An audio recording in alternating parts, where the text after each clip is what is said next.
Assalamualaikum warahmatullahi wabarakatuh. Perkenalkan, nama saya Rezi Tijawaskito. Saya akan menjawab soal nomor 3 dari UAS Manajemen Jaringan. Deskripsi soal. Perusahaan yang berlokasi di Jakarta mempunyai cabang di Bandung. Bagaimana cara mengelola jaringan agar kantor cabang di Bandung dapat terhubung ke kantor pusat di Jakarta? Jelaskan konfigurasi VPN yang dilakukan dan cara kerjanya. Ini saya sudah mengambil gambar dari internet.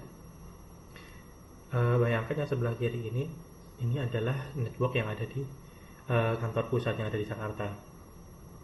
Kemudian yang berwarna merah ini adalah VPN server sekaligus sebagai firewall. Yang di tengah ini adalah VPN connection ilustrasinya, dan yang di sebelah kanan adalah ilustrasi dari kantor cabang. Pada VPN server kita harus menggunakan protokol VPN yang disupport oleh kantor cabang. Umumnya apabila ISP yang dipakai pada kantor pusat dan kantor cabang itu tidak selalu sama.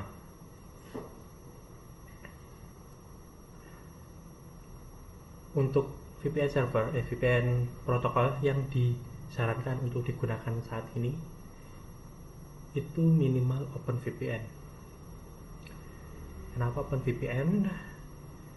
Karena OpenVPN itu mendukung koneksi peer-to-peer, kemudian mendukung enkripsi, dan yang terakhir multi-platform. Bisa dipakai di mana saja selama perangkatnya mendukung. Kemudian tahap pertama yang kita lakukan pada bagian VPN server, kita melakukan konfigurasi. Pada VPN server ini wajib memiliki IP public.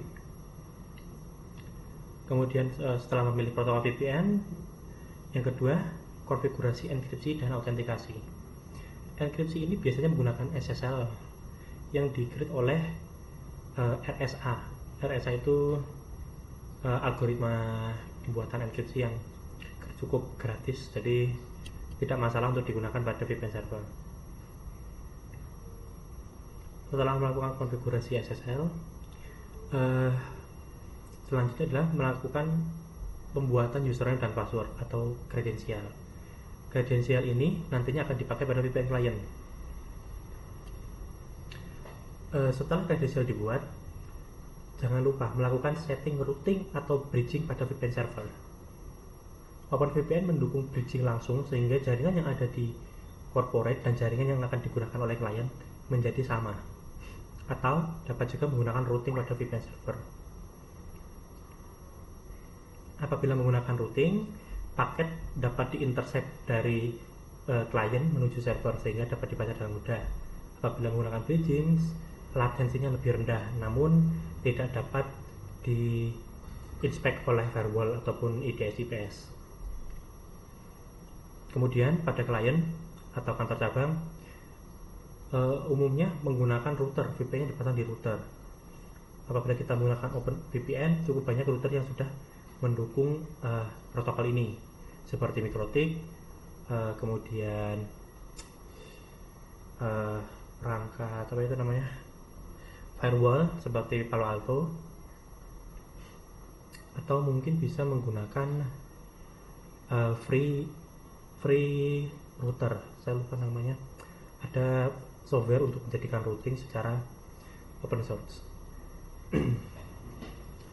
Pada klien kita memasukkan protokol, memasukkan OpenVPN configuration yang bisa kita download atau kita buat pada VPN server, atau masukannya manual. Jadi kita harus memasukkan alamat IP public VPN server, memasukkan protokol yang digunakan untuk melakukan enkripsi, melakukan upload SSL-nya, dan melakukan input terhadap kredensial. Kemudian setelah semuanya telah dimasukkan pada VPN client atau pada kantor cabang, dilakukan uji koneksi, yaitu dengan menggunakan VPN. Setelah menggunakan VPN, kita coba dulu dari router apakah bisa melakukan ping terhadap VPN server atau melakukan ping ke jaringan enterprise. Apabila belum bisa, biasanya pada VPN server belum dikonfigurasi routing. Kemudian setelah dikonfigurasi, kita menambahkan routing pada kantor cabang, sehingga nanti jaringan di kantor cabang ketika melakukan koneksi ke ke jaringan enterprise tidak perlu melakukan konfigurasi VPN secara manual di setiap device yang ingin diposisikan. Seperti itu. Demikian penjelasan saya. Wassalamualaikum warahmatullahi wabarakatuh.